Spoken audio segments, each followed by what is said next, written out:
పరీక్షలు. మీరు మీ యొక్క లీవ్స్ని ఏ విధంగా నమోదు చేసుకోవాలో ఈ వీడియోను చూసి తెలుసుకోగలరు. మీ యొక్క పాస్వర్డ్ మరియు యూజర్ ఐడిని ఉపయోగించి లీప్ యాప్లో లాగిన్ అయిన తర్వాత ఈ విధంగా ఇంటర్ఫేస్ వస్తుంది. ఇందులో టీచర్ అన్న ఆప్షన్ని క్లిక్ చేయాలి.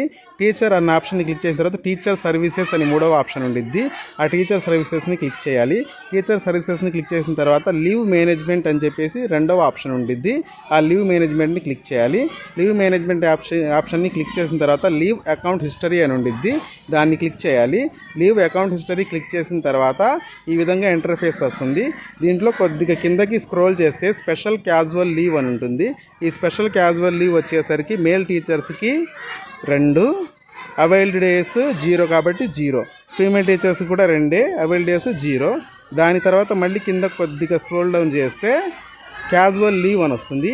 ఈ క్యాజువల్ లీవ్ మేల్ టీచర్స్కి వచ్చేసరికి 4, అవైల్డ్ డేస్ అంటే మీరు ఏది వాడలేదు కాబట్టి 0 అని ఎంటర్ చేయాలి. దీనితో పాటు ఫీమేల్ టీచర్స్కి అడిషనల్ క్యాజువల్ లీవ్ అని చెప్పేసి ఇంకొకటి ఎక్స్ట్రా ఉండిద్ది. ఆ ఆప్షన్ ఫీమేల్ టీచర్ ఆప్షన్స్లో ఉండిద్ది. మొత్తం ఎంటర్ చేసిన తర్వాత సబ్మిట్ అన్న ఆప్షన్ని క్లిక్ చేయాలి. సబ్మిట్ అని క్లిక్ చేసిన తర్వాత ఈ విధంగా లీవ్ డీటెయిల్స్ సబ్మిటెడ్ సక్సెస్ఫుల్లీ అని వస్తుంది. ఈ లీవ్ డీటెయిల్స్ సబ్మిటెడ్ సక్సెస్ఫుల్ అని వచ్చిన తర్వాత ఇది DDO గారి చేత అప్రూవ్ చేయించుకుంటే మీరు లీవ్ పెట్టుకోవడానికి అనువుగా ఉంటుంది. ధన్యవాదములు.